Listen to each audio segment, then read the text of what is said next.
So they sprinkle moon dust in your hair of gold, starlight in your eyes of blue. That is why all the girls in town follow you all around. Just like me, they long to be close to you.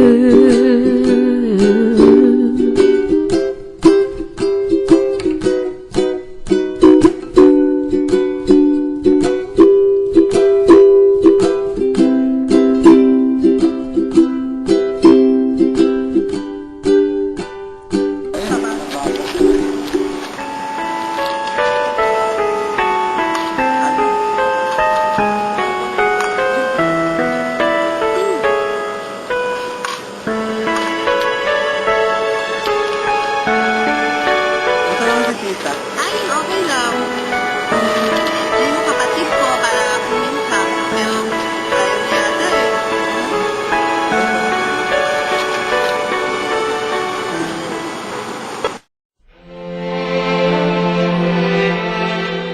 Mahal, bilhin tomorrow night na. So, what's your final decision? Anak, ilang araw ko nang pinag-iisipan ito. Gusto man kitang makasama sa sinasabi mong blend of opportunity. Ngunit meron pa akong responsibilidad na gusto ko pang gampanan dito sa Pilipinas. Ay, Mom! Ay, Ma! Gawa. Ay, ate! O, ba't ang seryoso niyo, ha? Anong problema? Paano ba naman itong si Mama? Ayaw sumama sa akin. Eh, wala naman siyang gagawin dito saka nag-retiro naman na siya sa pagtatrabaho. Gusto ko naman na sanang guminawa mo ng buhay niya.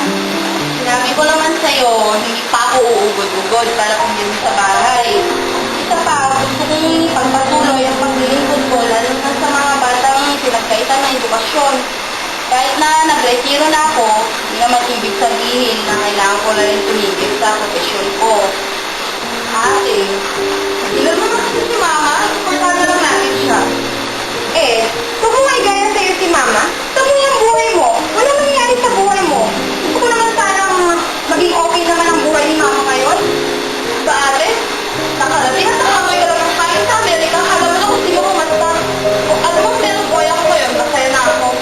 Aba, nagmamalaking ang babae ka? Bakit? Sino pinagmamalaking mo? Yung tibig-tugin mong boyfriend na journalist? Eh, magsama kayo sa pagbabatikos sa gobyerno. Magbubulo kayo sa kahihintay sa matagal nyo ng mga ipinaglalaban.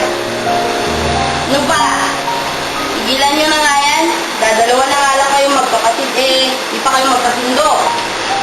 Teka lang ma, sumusobra na kasi atin. Alibhasa. Ano ba eh? Tama na yan. Hindi nyo naman malulutas ang problema sa pag-aaway nyo eh. Wala rin namang magbabago sa desisyon ko. Babe, hindi ako sasama sa'yo. Dito lang ako sa Pilipinas at pagpapatuloy ko ang pagtuturo sa mga batang kapitpalad. Oh my God, man naman! Sapat na ba yung dahilan para manatili ka dito sa Pilipinas? Think about good for yourself naman. Ate, hindi naman ako si Mama. Desisyon na yan. Supportahan na lang natin. O mga bata, tayo na kayo at nang magdasal tayo sino ang matilis ng babae? Ikaw na lang ako. Ikaw na lang po, ma. Ikaw na. Pwede lang ako. Sige, kahit ano. Santa Teresita, manalangin niyo po kami. Para naman,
Magandang tanghali po. Kayo siguro yung mga pinadala nila dito sa aming bayan para magbigay ng libreng dental at medical. Opo, kami nga po yun. Ano po ginagawa niyo dito sa bayan? Ay, ako isang retiradong guro na. Bale, ako yung magtuturo sa mga batang kapukalan na walang pastos para sa kanilang edukasyon. Ganun po ba? Ako nga po pala si Dr. Lauren Cabawatan, isa po akong ophthalmologist. Ito naman po si Dr. Joanna Bello, isa po siyang pediatrician. At ito naman po si Dr. Claire Basik, isa po siyang dentist.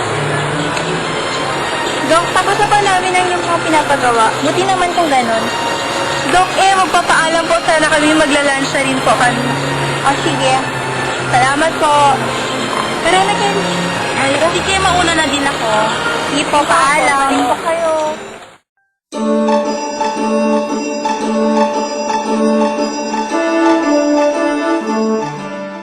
Hello mga nanay, mga tatay, and dito po kayo, linya po, mag-umpisa na po yung medical dental mission.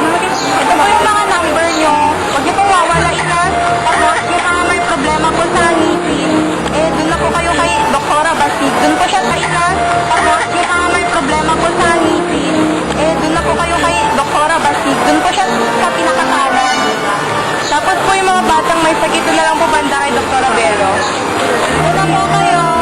Yung mga may sakit naman po sa mata, sa tenga, sa lumunan, dun po kayo kay Doktora Kabawasan.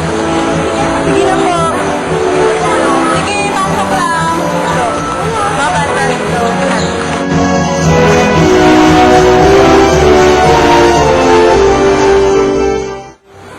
Morning, Doc. Good morning, Sir Tay.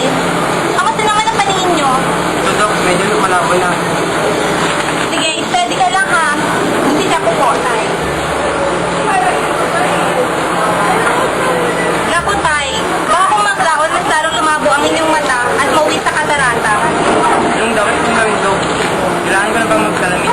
Hindi pa naman po sa ngayon. Yun nga lang, kinakailangan yung kumain ng mga nutritious food. Mga gulay at prutas na puno ng vitamin A. Tulad ng kalabasa, carrot, saging at iba pa.